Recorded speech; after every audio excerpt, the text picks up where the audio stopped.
Premier lieu, je veux saluer, remercier l'organisation de cet événement, spécialement la région du Sud. Merci Jean-Pierre Paulin.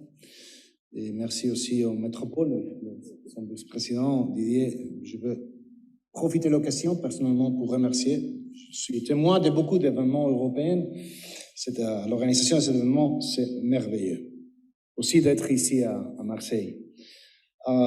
Et aussi, je veux remercier Apostolos Tzitzikostas et toute l'équipe au comité de la région.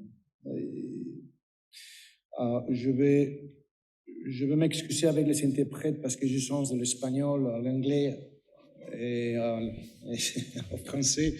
J'essaierai de ne me pas tromper. Et, ladies and gentlemen, we live in a bubble. We're in Europe. Fantastic bubble. Democracy, welfare state. These days have been the wake-up call for all of us. We are surrounded by regimes that they don't like our way of life. They feel threatened. They feel insecure. Putin, Erdogan, and so many others. Because after Putin, others will come. If we fail to have our unity and our firm stand, not only in Ukraine, don't forget about Georgia, don't forget about Moldavia, don't forget about Belarus, and also, especially today, here, the Mediterranean. That always forgotten Mediterranean. While we are speaking, the Russians are active in the Sahel. The Wagner Group is taking finances and they're occupying positions together with the Chinese in the sub-Saharan area. What have the Europeans done?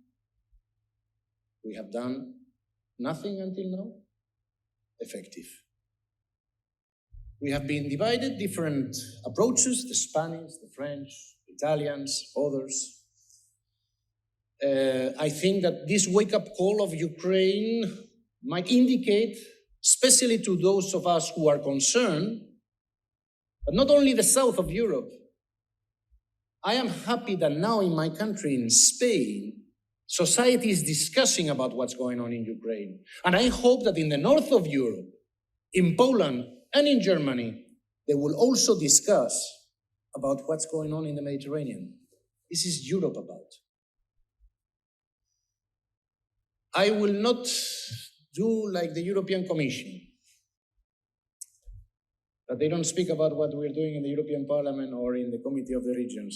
In my report, will be essential what the mayors, what the president of the regions, town councillors, from places around the Mediterranean have to say about their experience on the field. I think that this is more important of what's going on in Brussels.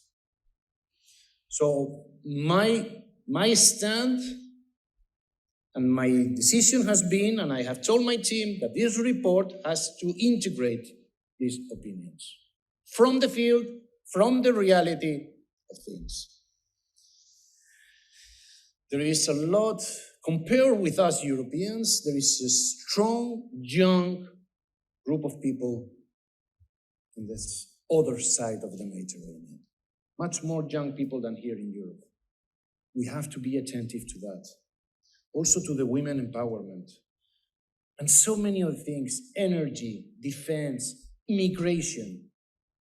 Thousands of people are dying as we speak in the shores of the Mediterranean unattended.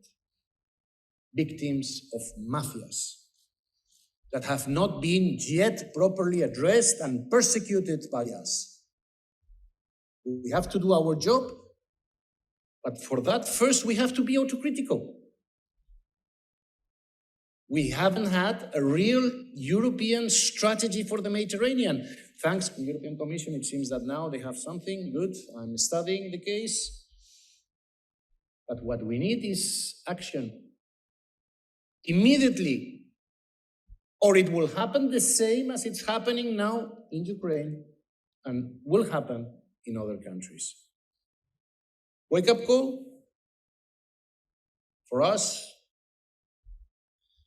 for the Mediterraneans.